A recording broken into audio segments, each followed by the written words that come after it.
po, kumusta po? Smiley din po sa inyong lahat.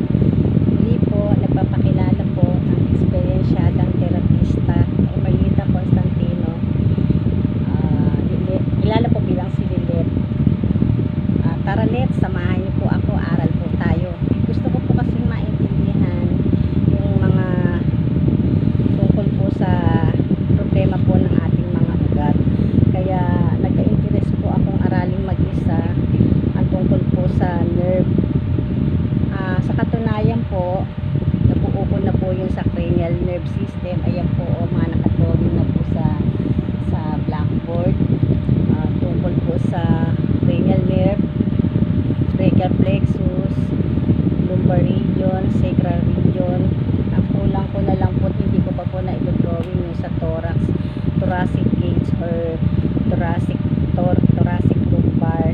Yun na lang po yung kulang ko. Pero habang mga nabubuo ko po yun, tingnan nyo po yung mga nakadrawing ko. Isang araw i-discuss ko po yan, kagaya po nung mga tungkol po paano ko po napapagaling yung mga sa frozen shoulder, saan ko po ba siya tinitrigger.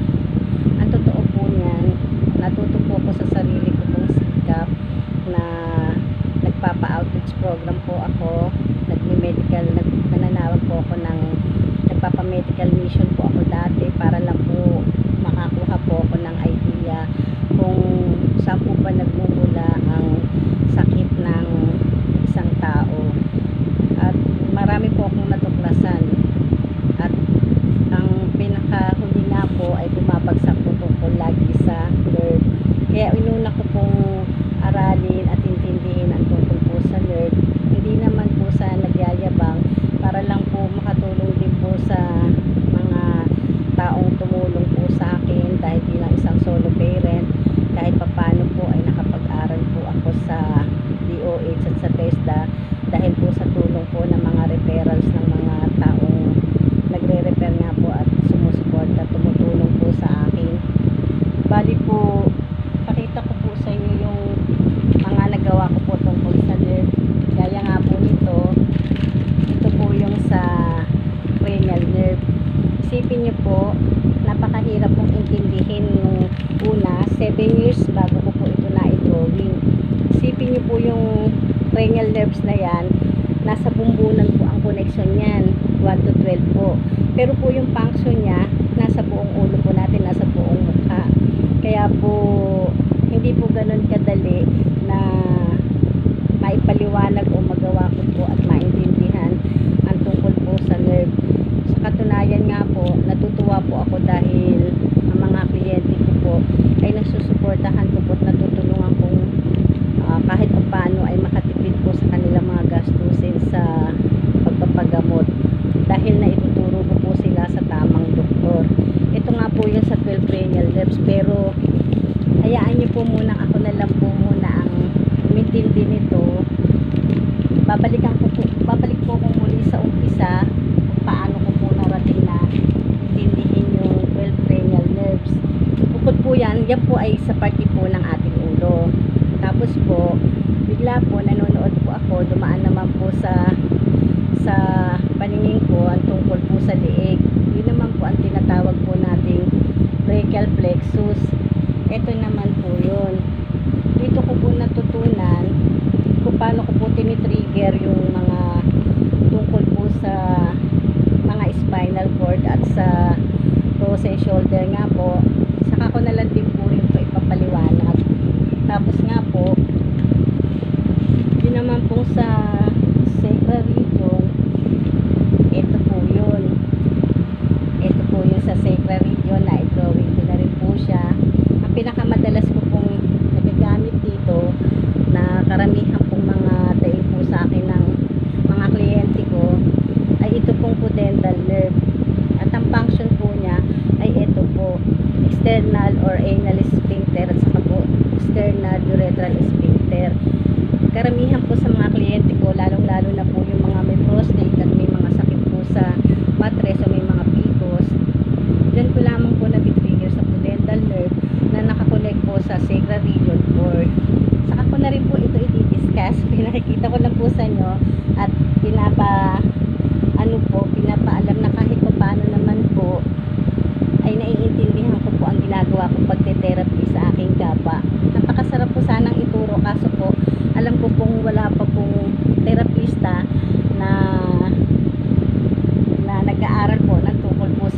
Pero napakaganda po ng aking experience at natutunan dahil marami po akong natutulungang tao. Tapos nga po, ngayon po, babalik po ako sa umpisa. Gusto ko pong maintindihan nyo din paano ko po naabot at narating na maintindihan po ang tungkol sa nerve. Unang-una po, iintindihin po natin yung definition of terms po ng ating pong katawan, yung body regions po natin, kung ano-ano po ba ang nakapaloob sa ating body regions. Meron po tayong nakapaloob dyan na head and neck. Dyan ko nga po inintindi na aralin yung cranial nerve. Isipin nyo po, basta po may problema ka na sa ulo, nakakonect na po yun hanggang dito sa ating balikat. Na sa accessory nerve po, cranial nerve 11 po yun. Pag ganun po siya, dyan po, nakakonect po siya dito sa ating balikat. Na kung aaralin din po natin, pag po gumanyan ka, nakapaloob na po dyan ang napakaraming muscles. Unang-una nga po ay ang rotator cuff na nandito po sa ibabaw na to, yung isang bilog po na yan. Tapos po, meron din po nakakonect dyan na 4 na muscles. Tapos po yung subscapular joint.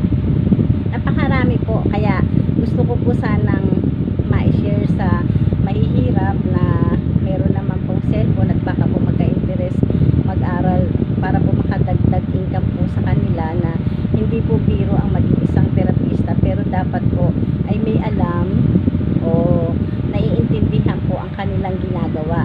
Kaya kasi hindi po biro ang aking mga pinagdaanang eksperyensya sa pagte-therapy. Ngayon na lamang po ako pinaniniwalaan ng mga tao dahil maaari pong nababalitaan nila o nakikita po na nag-aaral ako.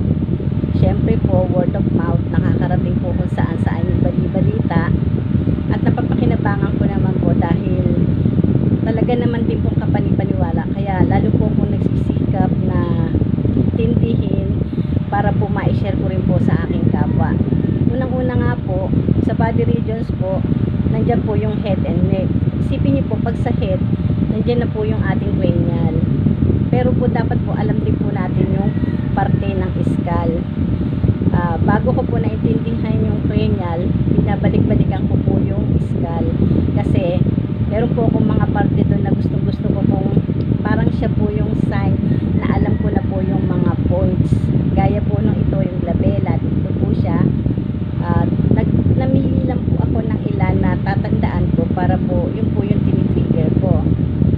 Tapos nga po yung supraorbital nodes, infraorbital nodes, saka po median orbital nodes. Yan lang pong maapat na yan ay napakatatag na po para po maintindihan po natin ang tungkol sa nerve. Hindi po nga biro. Isipin niyo po, yun nga po, tungkol sa head, nandiyan na po yung 12 cranial nerves. Mula po sa yung 1 nga po, yung olfactory, tapos po yung optic, oculomotor, trochlear, trigeminal, abducens, facial nerve, vestibulocochlear, glossopharyngeal, vagus nerve, accessory nerve, at hypoglossal nerve. Isipin nyo po, 12 po yung points sa ating unan. Pero ang connection at function po niya ay nandito po sa harapan ng ating mukha. Yun nga po yung number 1. Dito pong olfactory, bali po nakakonect po siya sa nose. At ang function po niya ay smell. Yun nga po. Pero hindi pa po tayo dyan. Balikan ko na lang po yan sa mga susunod na mga linggo. Ganyan po. Yun po ang pinakamahalaga po, bukod po sa head and neck, yun po pinapatungan po na ating ulo, yun pong ating trunk. Napakahalaga pong intindihin po natin ang parte ng ating katawan. Ako po, palagay ko nga po, sabi ko nga po, sa tagal po ng aking eksperyensya, hindi ko pa rin po maintindihan lahat kasi nga po, hindi ko po malaman kung alin ang uunahin kong aralin. Kung magbabalik po ako sa umpisa or dahil kinikilala nga po ako sa nerve stimulation, tinututukan ko na po yung sa nerve. Ang isang mahalagang masasabi ko po sa inyo sa mga sakit at karamdaman nyo pong nararamdaman, basta't po wala na pong makitang findings sa inyo, ang ibig sabihin po ay nerve ay hindi biro, kundi napakatagal ko na pong experience, sa tagal na po na aking pagte-therapy na pinagkatiwalaan po ng mga tao. Yan po yung pag po nerve na po ang naging problema, nandyan na po yung maraming sakit at karamdaman na maghihintay na lang po kayong mahinog. Mahinog means na lalala na po yung inyong buko sa katawan, saka lamang po makikita na kayo ay may problema sa inyong katawan. Yun na nga po, bukod po sa trunk, pero po tayong tinatawag na upper extremities. Diyan na nga po pumapasok itong sa buong braso natin. Diyan na nga po papasok yung mga muscle natin na kagaya po sa rotator cuff, deltoid muscle. Nandiyan din po yung arteries, nerve and veins dito po. Tapos po napakarami po nandiyan din po yung trapezius. Napakarami po din sa parte na ating liig. Marami po kung mga naipaprint yan. Kasi sadya pong gumagastos po ako, nagpapaprint po ako. Pakita ko po sa inyo yung mga pinapaprint ko. Ayan po, tingnan niyo po, ang dami. Yung isang ganito po, sa pagkakaalam ko po ay 65 ang isa, pero laminated na po siya. Ayan po. Kaya doon po sa mga mapanghusgang tao, natutuwa po ako dahil iba pala po yung may alam. Kaya nga po na aking advisor, maraming alam, maraming ulam. At sa akin naman po, ang naging pananaw ko po sa ganyang maraming alam, ay nagtatanim po ako ng mga kaalaman para sa aking sarili, para po sa pagdating nga po ng araw ay aanihin ko at hindi na po rin ako magugutom. Kaya magtanim din po tayo para pagdating po ng araw ay hindi po tayo magutom at marami pa rin po tayong ulamin. Yan po ang aking pananaw sa buhay, dahil ang buhay ko po ay inahalimbawa o inahalintulad ko po sa isang puno na labo sa ugat. Pinilit ko pong mabuhay, sumigla, tumayo, maging matatag na isang puno na nagkaroon po ng sanga na palalaguin, na kahit po malanta ay pipilitin ko pong buhayin. Pinipilit ko pong maging matatag, patakan ng luha ang puno na aking itinanim para po pakinabangan po ng marami bukod po sa aking mga anak. Yun nga po yung nangyayari ngayon sa buhay ko, kaya walang hanggang pasasalamat po sa lahat po ng mga sumusuporta at tumutulong po, nagre-refer po sa akin. Nang dahil po sa inyo ay nababago po ang aking buhay, nararamdaman ko po at nakikita. Ayaw pong umiyak.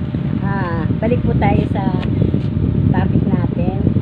Tingnan niyo po, ito nga po yung mga pinapaprint ko. Ang dami po yan. Ito po ay mga isinesend po sa akin ng aking instructor, mentor at advisor po sa Lubbock, Texas, USA na si Sir Giovanni Garcia. At madami po yan. Meron po sa kamay. Kompleto na po halos ang buong parte ng katawan. Ito nga po, ito pa po yung mga dagdag na para po maintindihan ko kung nasaan po yung mga parte na pinipindot ko, na pag tinignan ko po ang tao at lumaing ay naikukunik ko po sa tamang direksyon ng ating mga muscles. Yan po, nandyan po, kagaya nga po niyan yung pong latissimus dorsi, napakalaga na po ng kanyang muscle, buong palibot po ng ating katawan. Tapos po yung teres major, teres minor, lahat po yan ay nakakunik po sa ating frozen shoulder. At ito nga po yung posterior deltoid, napakarami pong matutulungan yan pag yan po ang ating na-trigger, dahil nakakunik na po sa lahat ng parte na ating katawan, dahil nga po nandyan din po ang nerve, arteries at veins sa deltoid muscle. Isang po sila. Tapos po yan po yung rhomboid minor, rhomboid major, teres minor, yung pong trapezius at latissimus dorsi. Ayan po lahat siya sa side na yan. Makikita niyo po, hindi po ganun kadaling intindihin ang parte ng ating katawan. Kaya hindi ko din po, napakahirap din po, dahil po isinisingit ko po sa aking busy oras ang pag-aaral po. Napakarami ko pa pong kailangang intindihin. Wala pa po sa 1/4 ng aking naiintindihan. At ang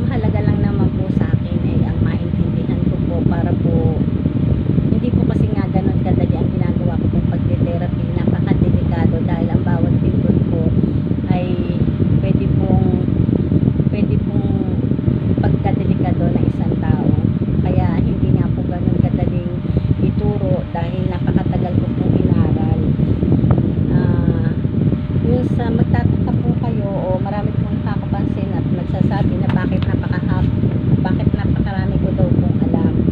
Kasi po, sabi po ng inang ko nung nabubuhay pa, mula daw po nung magkaisip ako, mga 5 taon, tinitirisan ko na daw po siya, tinihilot-hilot. Kaya doon ko po siguro nakuha yung tatag ng aking mga daliri. Naghihilot-hilot na po ako, bata pa po ako. Pero 9 years old po ako nung maintindihan ko na po yung hilot-hilot at pinupuntahan ko po yung mga kapitbahay ko, nakikipindot-pindot po ako sa kanilang mga ulo dahil nag-i-enjoy po ako sa aking ginagawa.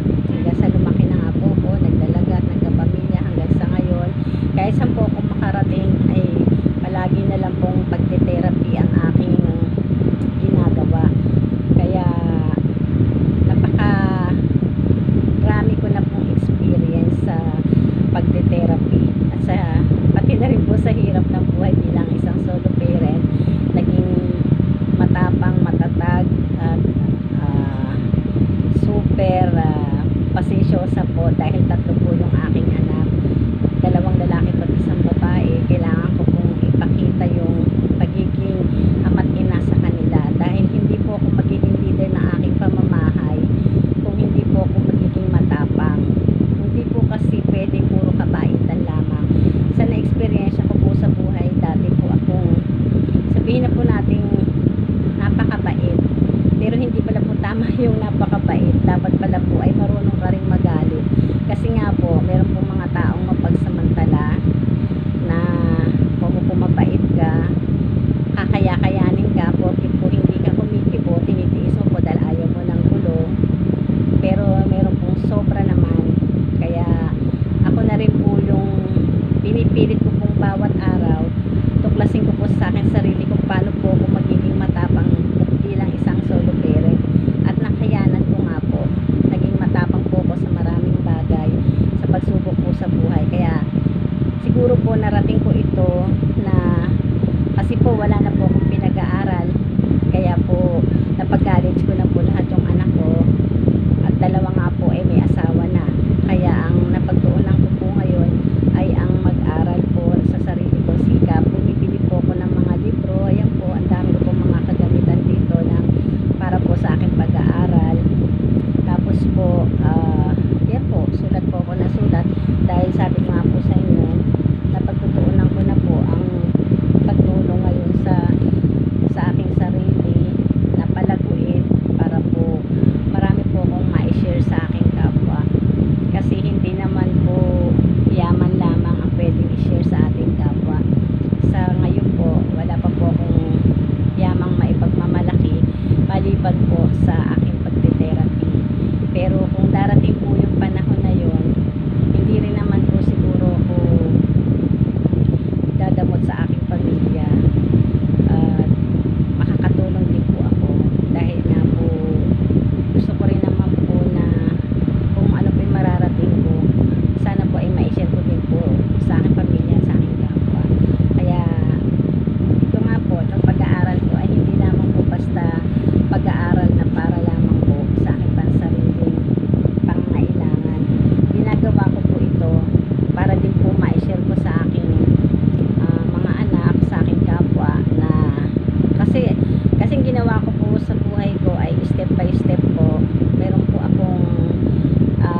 building po sa gilid po ng UST. Tapos nga po nung nag-aral po ako sa DOH dito po sa Visayas Avenue po, kaya hindi po ganun biro na marating ko po yung mga nararating ko ngayon. Talaga pong may halong pagsasakripisyo dahil po bilang isang solo parent ay hinangaan ko na rin po ang aking sarili dahil po sa hirap na pinagdaanan ko, na ang gabi po ay ginagawa kong araw dahil nga po meron po akong tatlong sabay-sabay na pinagka-college nung panahon po na nag-aaral sila. Tapos po ay nag-aaral din po ako sa Maynila. Nakakatawa po, ilang beses po ako bumagsak kasi pumipirma po ako ng waiver dahil ayoko po nang ipinapasa ko ng pasang-awa lamang. Gusto ko po ay alam ko po kung anong aking ginagawa. Yung papasa po dahil po sa alam ko yung aking ginagawa, dahil may goal po ako na paano po kung yumaman po ako. Syempre po gusto ko po mag-business na mag-iispa po ako, mag-aan po ako ng clinic ko, ganun. Syempre po mahirap po yung basta pinasa ka lang na wala ka namang alam. Ibali na po kung bumagsak ng paulit-ulit. Mas kinakantuwa ko po dahil po naging stepping stone ko po yun para maintindihan ko po kung ano po yung aking ginagawa, para intindihin ko po ang human anatomy. Sa ngayon po natutuwa po ako dahil tanggap po ako ng mga doktor. Marami na po akong inaalaga ang doktor at nagtitiwala po sa akin pong pagte-therapy. At yung pong tiwala at paniniwala ay ayoko po sanang mawala sa aking kapwa, dahil po hindi po lahat ay pinagkakatiwalaan at pinaniniwalaan ng paghahanap buhay. Sobrang blessed po ako dahil pinagalooban niyo po ako ng tiwala at paniniwala sa akin pong mga ginagawa. Kaya naman po, ito nga po, ang dami ko pong libro, nagsisikap po ako.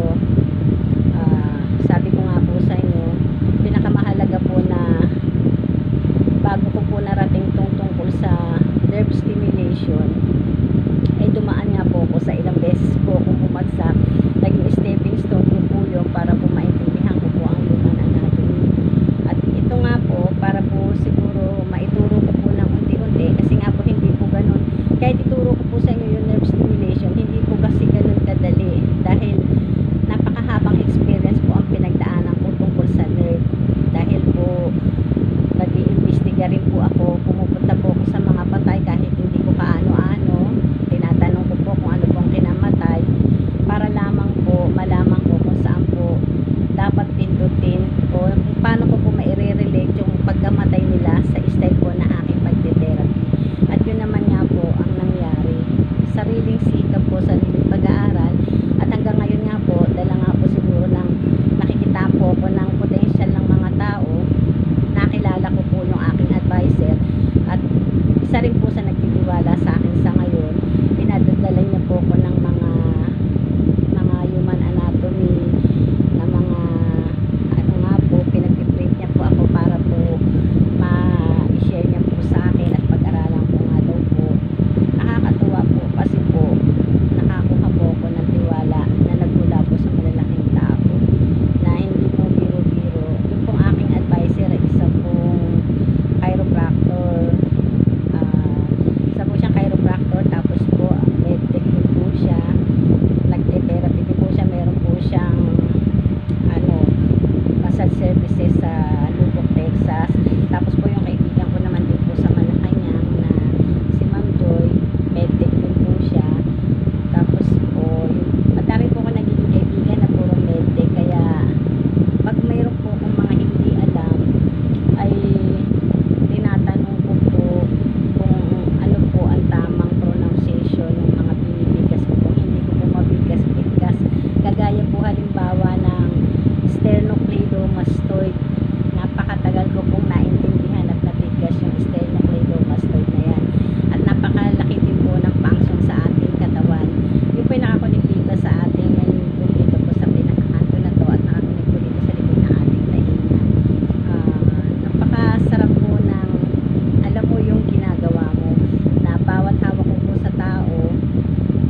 para madali ko po silang mapagaling. Kaya nga lang po, nakakalungkot din po minsan kasi pakiramdam ko po wala na po ako minsan personal na buhay, na wala na po ang panahon po sa mga kaibigan, na syempre pag kaibigan po nandiyan pa rin naman po yun, hindi naman po nawawala yun kahit hindi na po nila ako sinasali sa kanilang mga happenings, sa kanila po mga lakaran, kasi nga po alam naman po nilang busy ako at hindi rin makakasama. Kaya ako naman din po ay tinanggap ko na po itong kinasuungan kong buhay, mag-therapy.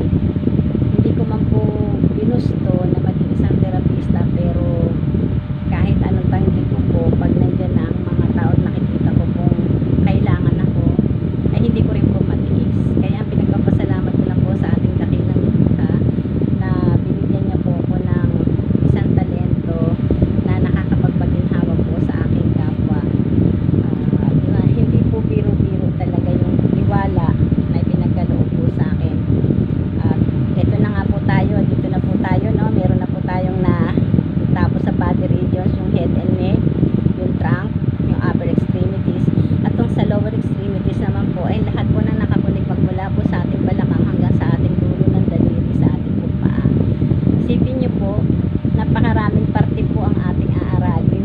Diyan po nakabaloob yung sciatica, yung sacral region, yung pong sa ating pong kneecap, dyan din po nakapaloob yun sa ating pong mga daliri sa paa, yung mga tendons, yung mga napakarami pa pong mga dapat aralin sa ating hita, binti at paa, tuhod. Yan, dyan po nakakonect yun. At ang isa ko pa nga pala pong gusto rin maintindihan, dahil sabi nga po sa inyo, napakarami ko pa pong kakulangan. Ito pong tungkol po sa body positions, alam ko na po ito. Meron na po tayo ditong supine, yung pong nakatihaya, yung pong prone, yung pong nakadapa, at yun naman pong side lying, o yung side lying position po ay yung pong nakatagilid. Alin man po dyan sa style po na aking pagte-therapy, lahat po ay nagagamit ko o naia-apply ko po sa aking kapwa. At ito pa po ang gusto ko pong maintindihan, na binabalikan ko po lahat para po ang ginagawa ko po, inuna ko po itong tungkol sa nerve, tapos po bumabalik po ako ngayon sa umpisa mula po dito sa baba. Ito pong gusto ko pong ipaalam sa inyo na napakarami pong himay-himay o parte po na ating katawan, hindi lamang po internal organ, kundi meron po tayong ligaments, tendons, muscles, at kung ano-ano pa pong mga meron po tissue, may fibers, napakarami pong parte na nakapaloob po sa ating katawan. At ang pinaka ano nga po dyan, ang gusto ko pong matutunan ay yung pong 10 major organ systems po, na dyan po nakapaloob yung skeletal system. Isipin niyo po, napakarami pong skeletal system, yung buong katawan po natin, mga buto na paghihiwa-hiwalayin. Isipin niyo po yun. Kailan ko po matatapos itong maintindihan ang muscular system po, yung pong muscle natin. Piruin niyo po ilang ano po yan, napakarami po yan. Tapos po yung integumentary, circulatory, lymphatic system. Ito po sa lymphatic system, marami na po akong na-experience na nagkaroon po ng lymphoma, na talaga pong yung pong bawat bukol po sa parte na ating katawan, na pagka po nakabuhay ka ay napakabilis pong dumami. Dahil po sa na-experience ko, inoperahan po yung isang parte, may buhay na rin po sa ibang parte, na kaya mga ilang taon lang po, pag po nahinog yun, meron na naman pong bukol. Ganun po tindi ang mga bakterya sa ating katawan. Kaya dapat nga po, yun nga po yung gusto kong matutunan, na pag po nahawakan po ang isang tao, ay mai-refer ko na po agad sa doktor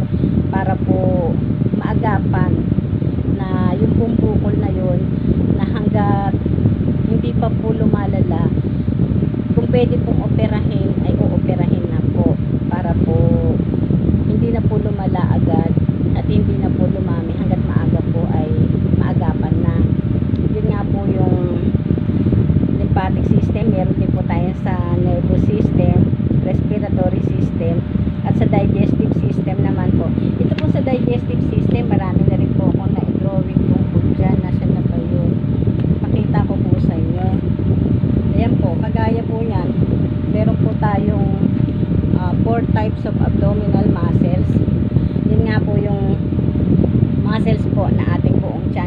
Ito po ay naia-apply ko po sa mga malalaki ang tiyan. Karamihan po sa mga kalalakihan na malalaki po ang tiyan ay meron na pong prostate. At yun nga po, naia-apply ko po yung tamang hagod na kinabibilangan po nitong rectus abdominis. Yung pong rectus means straight po yung hagod. Abdominis means abdomen or belly, yun nga pong ating tiyan. At ito naman pong external oblique, yung the fibers run down, yung hagod po natin ay pababa. Tapos po yung oblique means diagonal downward, pababa pa rin po yung hagod. Ito naman pong internal oblique, the fibers run down din po. Tapos po yung transverse abdominis means across, pa-across naman po yung hagod. Kaya dapat po, pag nga po meron ako mga kliyente na sinasabihan ko po wag akong ginagaya kasi may tamang hagod po ang bawat himaymay ng ating kalamnan. Yun nga po. Tapos yan po yung 4 types of abdominal muscles. At ito naman po yung, meron po tayong tinatawag din sa ating tiyan na 9 abdominal regions. Napakarami rin po niyan. Meron po tayong right hypochondriac, right lumbar region, right iliac region, epigastric region, umbilical region, hypogastric region, left hypochondriac, left lumbar region, at left iliac region. At sa bawat regions po ay may nakapaloob po na mga parte ng ating internal organ. Kagaya nga po dito sa right hypochondriac, meron po siyang 4 na internal organ na nakapaloob. Nandiyan po yung liver, yung right kidney, gallbladder, large at small intestine. Dito naman po sa right lumbar region ay may 3 pong nakapaloob. Yung pong ascending colon, small intestine, at right kidney. Dito naman po sa right iliac region ay may 4 pong nakapaloob. Nandito po ang appendix, cecum, ascending colon, at small intestine. Dito naman po sa epigastric region ay meron pong 6 na nakapaloob na internal organ. At yan nga po ay yung liver, stomach, spleen, duodenum, adrenal glands, at pancreas. At dito naman po sa umbilical region ay may 3 pong internal organ na nakapaloob. At yan po ay ang duodenum, small intestine, at transverse colon. At dito naman po sa hypogastric region ay may 4 din pong nakapaloob na internal organ. At yan po yung bladder, sigmoid colon, small intestine, at reproductive organ. Dito naman po sa left hypochondriac region ay may meron pong 6 na nakapaloob. Ito po yung liver stiff, stomach, pancreas, left kidney, spleen, large and small intestine.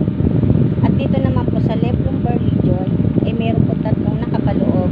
Ito po ay ang descending colon, small intestine, at left kidney.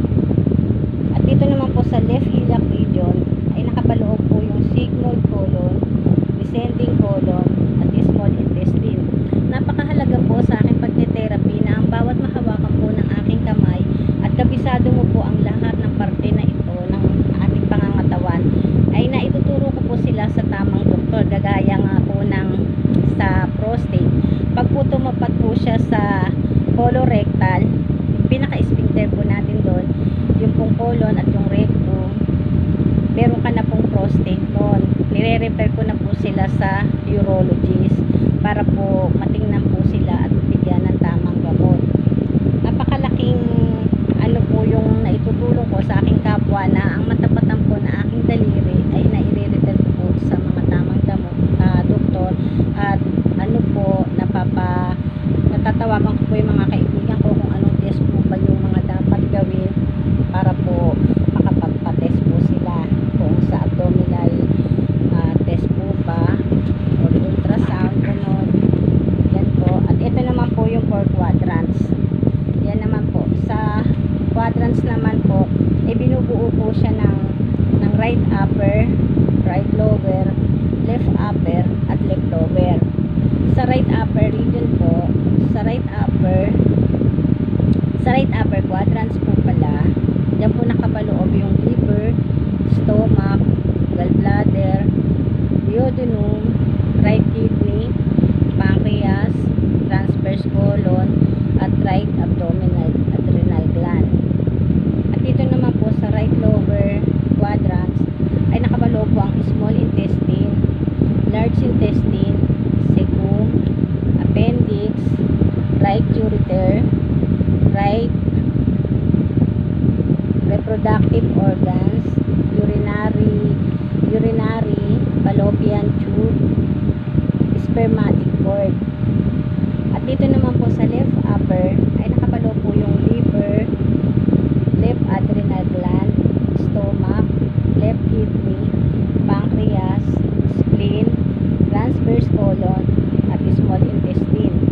Dito naman po sa left lower quadrants ay nakapaloob po yung small intestine, large intestine, left ureter, left reproductive organs, fallopian tube, ovary, spermatic cord, at sigmoid colon.